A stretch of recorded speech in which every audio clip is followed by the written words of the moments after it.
Hello and welcome to Miss Charlotte Astrology. My name is Charlotte. I'm a full-time working astrologer, and on this channel I analyze the astrological charts of public figures, and very often they are celebrities, like artists, musicians, actors, singers, or they are politicians. But today I'll be focusing on two senior members of the British royal family, and they are and were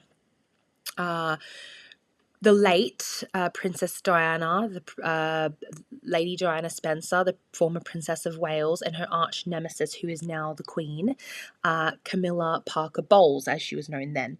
So I want to look at their synastry, their chemistry. What kind of relationship did they have? We know they were enemies, but they weren't always enemies. At one point, they were quite chummy. They were friends. There are early on anyway. There are quite a few photos of them together at the races and things like that.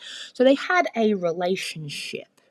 But it turned sour quite quickly when she discovered, I think it was just before her wedding, she discovered that she was set up. Diana was set up by Charles and Camilla. So I wanted to have a look at what their chemistry was and just understand what their motivations were. Because I think Camilla and Charles severely underestimated the intuition and intelligence of Diana. Severely. Because they thought Diana was some just stupid little girl. And she wasn't. She really wasn't. Diana was psychic. Maybe she didn't, she wasn't the most literary or poetic of people. But she was a deeply emotionally intelligent psychic person. She was almost, she was in her lifetime a living saint almost. So underestimated her. So with their placements, Diana is, you can see here, Diana and Camilla as well. They're both Cancer suns. Diana is the inner ring with the blue planets. Camilla is the outer ring with the red planets. So you can see that Diana is a Cancer sun and Mercury, and she's got a moon in Aquarius. She's got a Venus in Taurus. Her Mars is in Virgo, in a conjunction with the North Node in the 8th house. Really interesting. With Pluto and Uranus, really interesting. Well, I talked about that in Diana's reading, about what that means. And then she was a Sagittarius rising. Okay. And Camilla is a stellium in Cancer. She's a sun. Mercury, Moon, and Venus, and a Mars, Sun, Mercury, Moon, and Venus in Cancer, a Mars in Gemini, and a rising in Leo. So, yeah, there's a lot of conjunctions here. There's a lot of things going on. Okay, so let's scroll down and look at the first slide. Scheming and plotting. Camilla's 4th house, Libra, Neptune on Diana's midheaven. So here's the thing about Camilla. She comes from a long line of side chicks. She comes from a long line of people who are deceptive, who are scheming.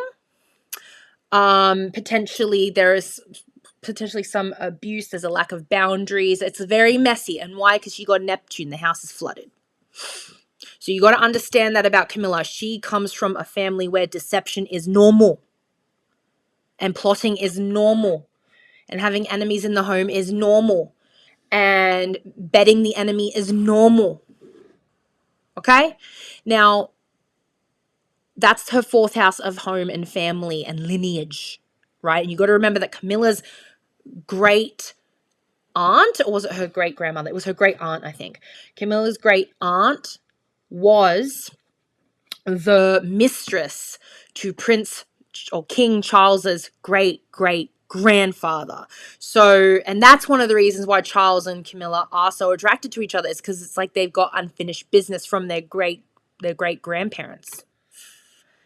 So it's very, very messy. Now, this scheming and plotting and lack of boundaries in the family and the intimate world plays out in Diana's 10th house midheaven. Like, I know it's in her 9th, but it plays out in her 10th because Libra is on the 10th house cusp here, because I read Placidus. So now the scheming and the plotting is the thing that made Diana famous. I know there was so much more to it, because I know Diana was gorgeous and I know Diana was very intuitive.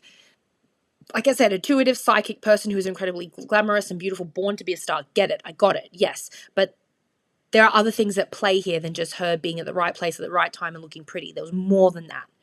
There was a plot.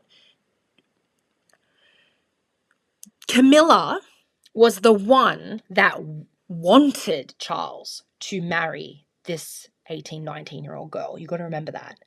Because carrying on an affair, Charles and Camilla had been together off and on for about a decade before he got with Diana. Getting with this teenage girl, from their perspective, was quite easy. It was a simple decision. It was convenient. Diana's just this idiot schoolgirl. She's not going to know. She's going to know any difference. Like, she's not going. She's stupid. She's not that well read. She's not that articulate. She's not that, like. Just get with her, make some babies, get the job done, and we can continue our relationship. Because spiritually, sexually, body and soul, like, Camilla is and always was Charles's wife. Now, in order for this union between him and Diana happen, for him and Diana to get together, there had to be deception. There had to be seduction. There had to be, Camilla was on board with this. These people, seriously, aristocracy and royalty, they're not like the rest of us. Honestly, it's wild. Diana, at the time when she got with Charles, she was a young girl, so of course she thought she was the only one. So it's a lot of deception here. Neptune is iconic energy. Neptune is heaven and hell and nightmares and fantasies and all of those things. So to have that Neptune in Libra, playing, like, sitting on top of Diana's chart, it's through that deception and through the lying and through the scheming that actually helped Diana become more famous. Actually, it's the scandal with Camilla that makes Diana even more famous.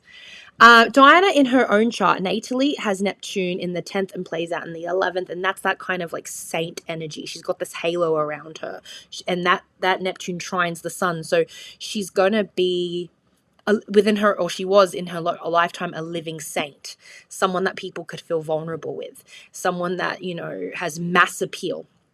All right, so yeah, in the synastry chart, she's got 2 Neptunes at the top of her chart. So yeah, it's very iconic. With Jupiter and Scorpio, I mean, it makes sense that Camilla is with Charles because Charles is a Scorpio. The husband's a Scorpio, right? He's a very wounded Scorpio. She's also got Chiron in Scorpio, so his Scorpio placements sit on her Chiron and her Jupiter, so she's got that wounded husband, and Charles is indeed a wounded husband. These 2 placements in Diana's synastry play out in a public house, the 10th and 11th, so expanding that fame energy again. So yeah, it's through this association that Diana became even more famous, right? The theft of a marriage. Camilla's ascendant, Saturn, Pluto in Diana's 8th house, so she stole her marriage, yeah. She planned the marriage and she set it up and then she took it from her. So I've looked at, who was it? It was Brad Pitt and Angelina Jolie's synastry, right? From memory, they had each other's Saturns in each other's 8th house, and look what they've done to each other. They've it's like stealing each other's belongings, kind of. And that's what is here. Saturn restricts. It takes a lot out of you. Having Saturn sit in the 8th house, there's going to be complications in marriage. There's going to be complications with resources. Indeed, I think a lot of the things, literal possessions and belongings of Diana, have likely gone to Camilla. Obviously, that's not going to be advertised or anything, but that's the nature. That's monarchy, baby. What belonged to the first wife, if she dies, will then belong to the second wife. I do believe that has happened. Yeah. And having Camilla's ascendant in Diana's 8th house, I think she trusted her very quickly. I think Diana thought that it was it's very close, too close for comfort. I think Camilla has a very gentle disposition. I think she's very, very loud motorcycle in the background. I don't know if you can hear that. I think with Camilla, she is that iron fist in a velvet glove. Yeah. So it's a very, very interesting relationship. With Diana, she's got that north node of destiny, fate, with Uranus, with Lilith, with Pluto and Mars. These are all malefics in the 8th house. Be calm. This isn't going to happen to you, okay? This is for Diana, but this is a sudden, violent, bloody death. Of course, her astrologer came out and said she wasn't really born when her real birth time was at 2 p.m. It wasn't at, I think it was 7:45 or something like that. She just changed up the time by several hours, and I'm like, I could see why she would want to do that, because when you look at her original birth time, the birth time on her official certificate, it comes out as a violent death placement, like someone's killed her. Like that's what this looks like. Very, very dark, and it's in Leo. So having that in Leo, in a stellium of very malefic planets, it's like people have turned against her, and she died because of it. The ruler of Leo is the sun, and that's playing out in her 7th house of partnerships. So who killed her? Her partner. In Cancer, her family. It makes a lot of sense. But she leaves a really long-lasting legacy. Diana haunts Camilla. Diana haunts her. I mean that in the literal sense, not just figuratively, but literally. Yeah. Open and secret enemies. Diana's 7th house, Cancer Sun, and Mercury conjunct Camilla's 12th house, Cancer Stellium. They're so interesting that they're both very similar people. They're enemies, but they're similar. They both have that Cancer Sun and Mercury. Both Mercuries are retrograde. Not the greatest communicators in the world. Not very confident communicators because of that Mercury retrograde. They were close friends. This kind of synastry are people, they're people that genuinely like each other. I think if it wasn't for Charles, they probably would get along famously. Camilla is a 12th house Cancer stellium. She's got a very similar energy to Selena Gomez, who is a Leo rising with a Cancer sun in the 12th. She's sneaky, and she's always the victim. And very often she is genuinely the victim, but she also creates situations for herself where she gets into a lot of trouble, I think she is very discreet. I think she keeps a lot of people's secrets. I also think that she knows how to, she really knows how to play the victim card. So I think she's also been in situations where she's had no choice but to keep secrets, or she's had no choice but to be sneaky, because she's so deep with the royals and in aristocratic life that they're very dark people. I mean, there's a rumor that she had a secret pregnancy with Charles when they were teenagers. I mean, I don't know if that's true for sure, but I wouldn't be surprised with this placement. If she fell pregnant as a teenager and had the baby and sent the baby off to Australia, I wouldn't be surprised. Go check that out, guys. That's on Channel 7. Did like a feature on it. They've done a few episodes on it, on Charles and Camilla's supposed son. He looks like them. Sometimes he sounds a little bit insane, but it's interesting to consider it. But yeah, she knows how to. She seems like a bit of a reject in the royal court, though. But she has the king's love. That's very reminiscent of her great aunt and the relationship she had with King George a few generations back. Like, she's a persona non grata, but at the same time the king favors her, so she has to be in the royal court, so everyone has to put up with her. Yeah. Anyway. There was a lot of love here at some point. I think even Camilla thought Diana was a very sweet girl, and knew how to connect with her. It's just,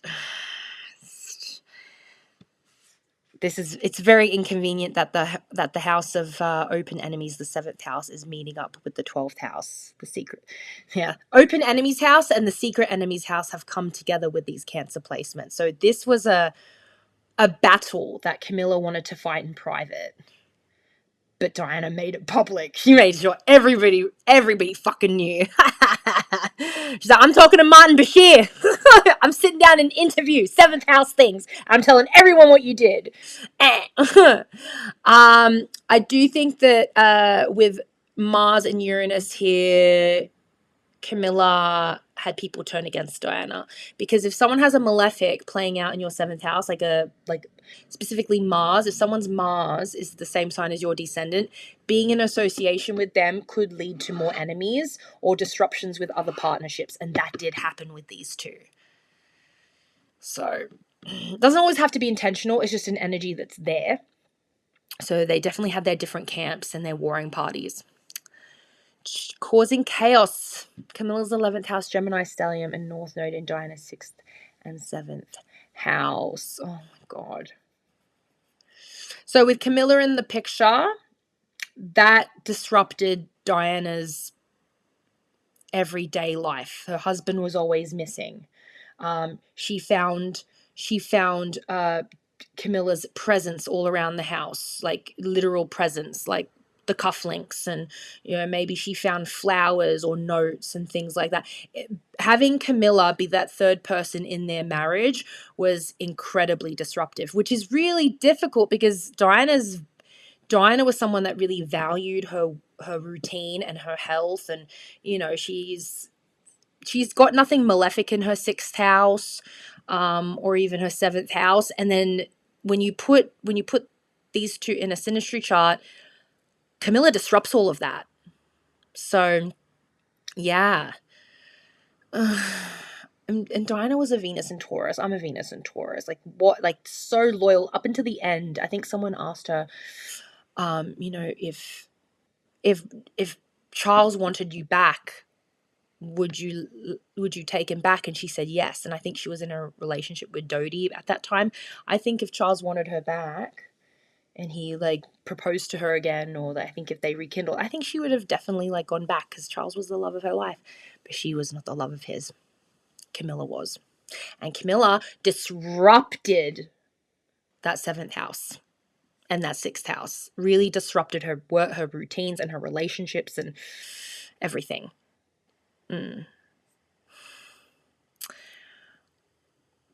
Open secrets. So we have this again with the meeting up of the IC, the 4th house, the intimate private sphere, and the public sphere, the midheaven.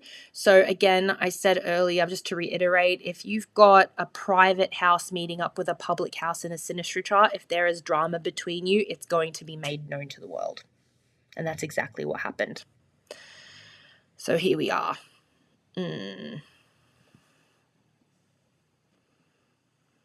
Circling the enemy. Diana's Aquarius, Jupiter, and Moon in Camilla's 7th and 8th house. Oh boy. Normally in a synastry chart, having someone's moon or even a sun, a personal placement in the same sign as their descendant or 8th house could make for a really beautiful friendship, which was definitely possible, or was at one point was true between them. They got along, but it's still the house of open enemies, and that Jupiter retrograde is a disappointing husband. I do think Camilla benefited off Diana even after her death, not just in terms of possessions, but the connections. I do think that she inherited some of those things, because Jupiter is abundance and lucky things and happy things, expansion, and that Jupiter, Diana's Jupiter, is sitting right on her descendant, opening that up. So it is possible that Camilla, through her associations with Diana, actually got some friends. I think she also got some open enemies too. Saturn is also here. I think Saturn is actually in Capricorn though. I think that's it doesn't, they are still together. They're pretty close. if someone's Saturn sits very close to your descendant, they're also going to